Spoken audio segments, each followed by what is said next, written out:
Arun sir, Kejriwal साहब जो बात कह रहे हैं कि एक तरफ उद्योगपति हैं जो नोट बैंक हैं क्योंकि चंदा चाहिए सरकारों को, और दूसरी तरफ निचला तबका है, उनसे वोट लेना है तो वो वोट बैंक है।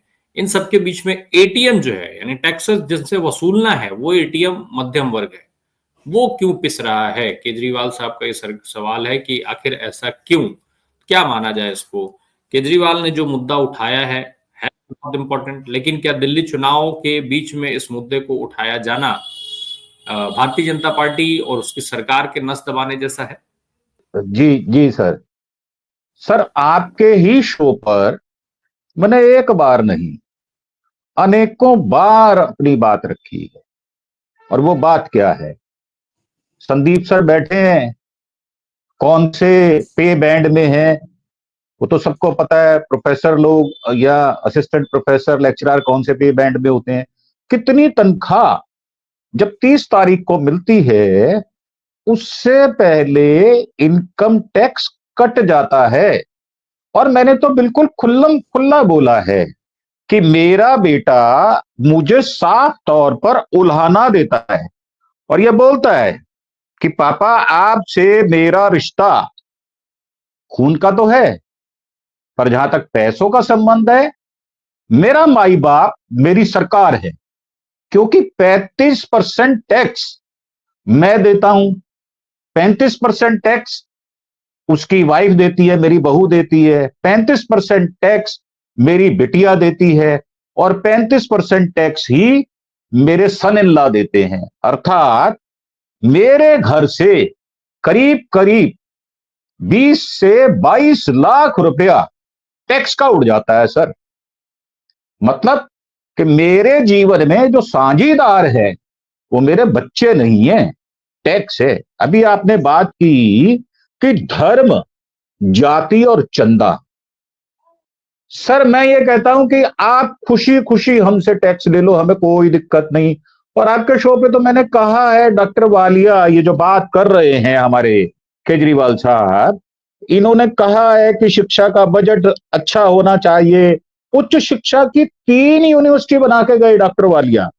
और क्या कहा? स्वास्थ्य पे खर्चा बढ़ना चाहिए, इनकम टैक्स में छूट बढ़नी चाहिए, जीएसटी कम होना चाहिए। सर, आप तो बच्चे के दूध पर भी टैक्स लगा रहे हो, और आप तंदूर की रोटी पर भी टैक्स लगा रहे हो।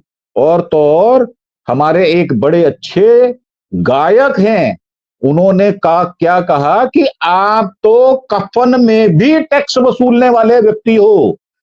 आप एक छोटी सी कोई अगर स्कूटी ले लेता है तो उस पर 28% जीएसटी ले लेते हो और 15,000 रोड टैक्स ले लेते हो। और रोड टैक्स में 3 प्रकार का है, टोल टैक्स अलग है। तो मेरा मानना यह है, जो अरविंद केजरीवाल ने कहा, क्योंकि वो पढ़ा लिखा आदमी बात कर रहा है, तो बात तो वो उचित कर रहा है। परंतु ये सीनियर सिटीजन का रेलवे का किराया जो है, इसको आधा किसने खत्म किया? हमारी जो बेटियां हैं, हमारी माताएं बहनें हैं, या मैं तो अपनी पत्नी की बात करता हूं सीधी सीधी, तो 60 वर्ष से ऊपर हो गई, उसको भी आज रेलवे में छूट नहीं मिलती। और हमारे मोदी साहब छाती पीट पीट कर बोलते हैं, सर मैं आज खरी खरी सुनाने वाला हूं, छाती पीट पीट कर बोलते हैं कि महिलाओं की इज्जत करता हूं मैं। अरे क्या खाक इज्जत करता है भाई? ये बता दे कि महाकुंभ में जो मोनालिसा वहां माला बेचने के लिए घूम रही है, लोग उस पर झपट्टा मार रहे हैं, और तुम्हारे भगवादारी मां बहन की लिटरली गाली निकाल रहे हैं। डूब मरो तुम, शर्म नहीं आती तुमको? तुम्हारे यूपी के अंदर कौन सी चल रही है? डबल इंजन सरकार चल रही है। और पैसा कितना खर्च किया? 86,000 करोड़ रुपया। और पैदा कितना करोगे? 1,25,00,000। मैं तो साफ बात कह रहा हूं, मोदी साहब ने राजनीति का वो तालाब पैदा कर दिया जिसके अंदर सिर्फ मरी हुई मछलियां हैं, जिंदा मछली ही नहीं है। और उस मछली में एक मछली मेरे बच्चे भी हैं और मैं खुद भी हूं। क्योंकि जब हम पैसे लेकर मार्केट में जाते हैं 2,000, 4,000, 5,000, और घर का सामान लाना होता है, तो सर हर बार पैसा कम हो जाता है। क्यों? ऐसा देश क्यों बना दिया आपने? इतना लुटेरापन आप कर रहे हो और आपको शर्म नहीं आती, निर्लज्जता से बात करते हो आप।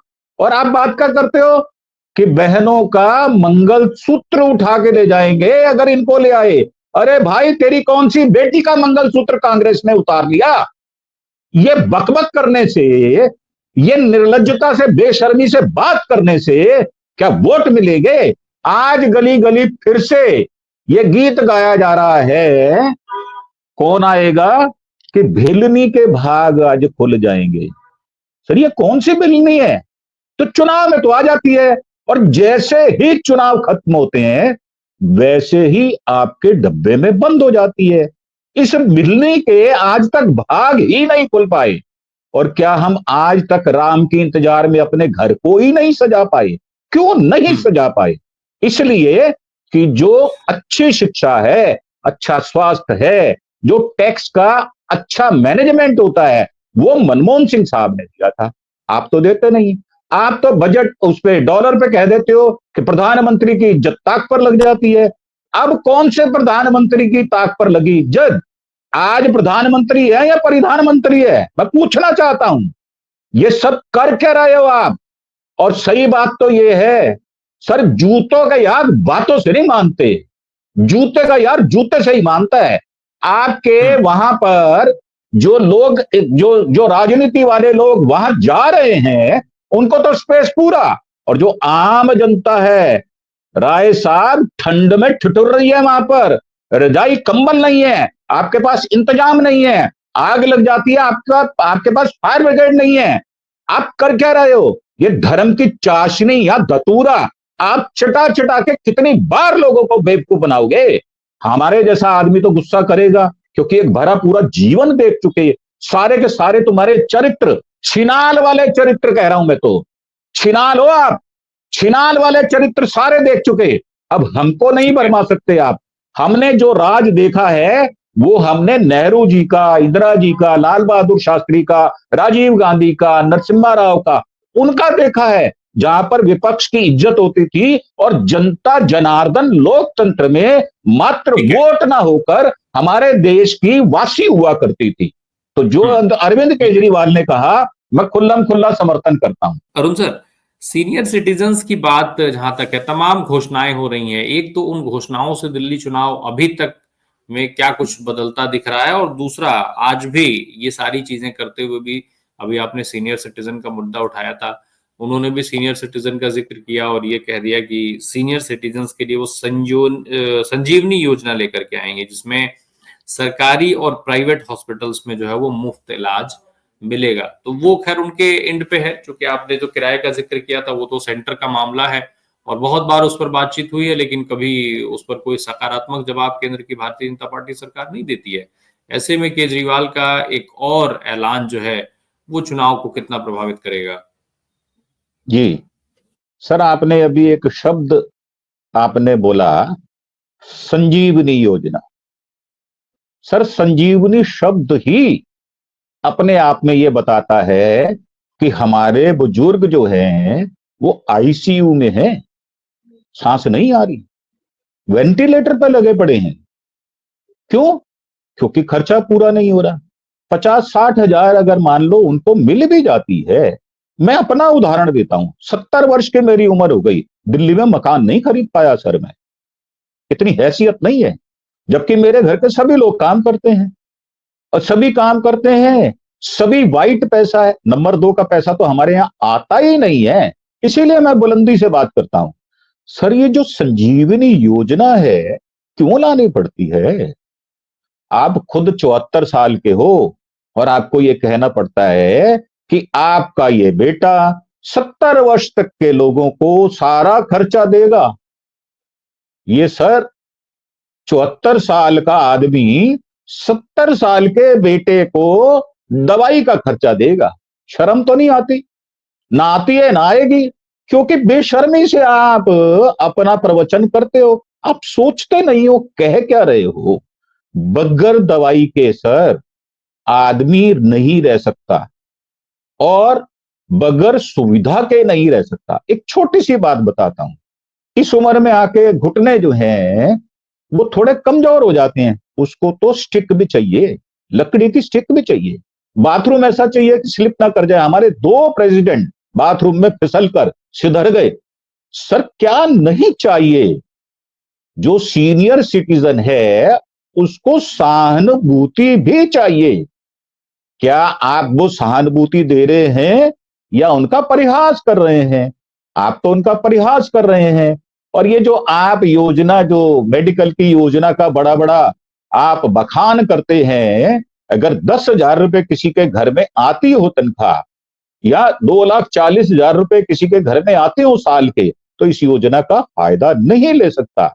आप बातें बड़ी बड़ी करते हो, धरातल पर आपकी कोई प्लानिंग नहीं उतरती। आप डिस्पेंसरियां, मैं तो ये कह रहा हूं कि आपने 86,000 करोड़ रुपया यूपी में महाकुंभ में खर्च कर दिया। और हमारे हमारे जीवन में देखने में क्या आया, मैं बताता हूं आपको। एक नाम लेता हूं, अजय सिंह, बड़े वायरल हो रहे हैं कुंभ में, और वो आईआईटीएन है। और अपने पिताश्री के बारे में बात करते हुए वो ये कहते हैं कि मैं उनका सर्वनाश कर दूंगा। उनको ये नहीं पता कि जो उनके पिता हैं कैसे कैसे करके उनको स्पेस टेक्नोलॉजी में आईआईटी बॉम्बे में भेजा। उसके बाद उन्होंने फोटोग्राफी की। सर, ये जो बुजुर्ग लोग हैं ना, इनका ध्यान शुरू से ही बीजेपी सरकार नहीं रखती रही, तिरस्कार किया गया। 3 डीए किसने काटे सर? पेंशन किसने बंद की? अटल बिहारी वाजपेयी ने। तो मेरा मानना यह है, जिसमें संवेदनशीलता मर गई हो वो संजीवनी बूटी का काम लेके आएगा, वो योजना लाएगा। अगर लक्ष्मण मूर्छित ना होता तो भगवान राम हनुमान जी को कभी भी संजीवनी वाला जो पहाड़ है वो लेके आ गए, वो कभी ना लाते। आप तिल तिल मरते हुए बुजुर्गों को तो देख सकते हो, मैंने तो अपनी आंखों से देखा है। मैं उन डेड बॉडी को शमशान घाट तक लेके गया हूं कोविड में। सर, ये बता दें, समाज में कितने लोग उस समय आगे आए? बीजेपी के कितने लोग आए? कांग्रेस के कितने आए? आम आदमी पार्टी के कितने आए? हाँ, एक नाम मेरे को याद है, श्रीनिवासन। जब उनसे बात करते थे तो वो कुछ मदद की, मतलब प्रयास करते थे। हमारे यहाँ एक इलाका है जहां पे सिखों ने एक ऑक्सीजन का पूरा गली में हॉस्पिटल बना दिया था। सर, तब तो आपको बुजुर्ग याद नहीं आए, तब तो आपको ये संजीवनी योजना याद नहीं आई। तो ऑक्सीजन के सिलेंडर महंगे महंगे बिकते थे, और हमारे मित्र थे एक, वो फ्री में सिलेंडर दिया करते थे।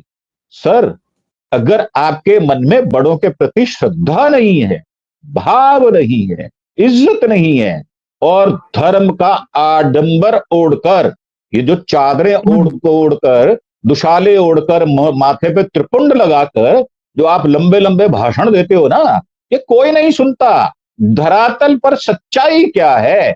आज गुजरात में नकली हॉस्पिटल, नकली डॉक्टर मिलते हैं, टोल नाके नकली मिलते हैं, जजेस नकली मिल जाते हैं। सर, ये तो आपका प्रदेश है, 32 वर्षों से आपका राज है, शर्म नहीं आती आपको? फिर वही शब्द इस्तेमाल करने पड़ते हैं। आप निर्लज्जता से सत्ता को पाना चाहते हैं।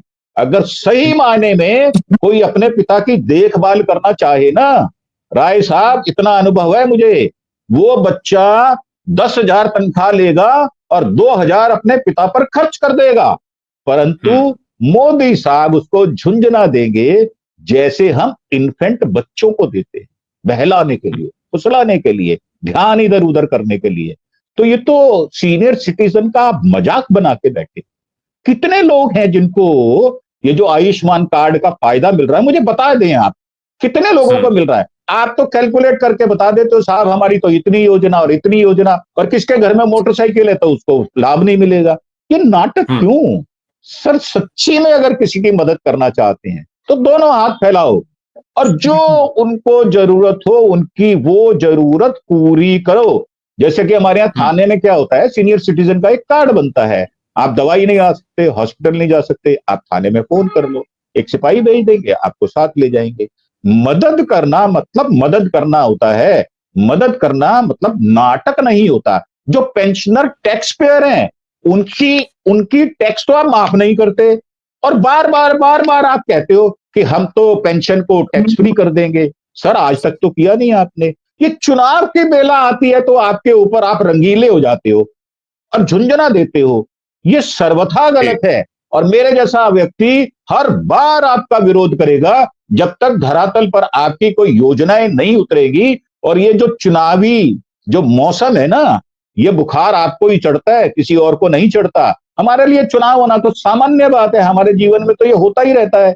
हमने तो सैकड़ों चुनाव देख लिए, परंतु आपको उन चुनावों में सत्ता की पिपासा पूरी करनी होती है, इसलिए आप हरे भरे हो जाते हो। तो मैं आपको फिर से कहता हूं, वास्तविकता पहचानो और सही मायनों में सीनियर सिटीजन की मदद करने के लिए कोई सार्थक कदम, सार्थक योजनाएं बनाओ। ये लुभावने नाम देकर कोई आपको वोट देने वाला है नहीं। जी।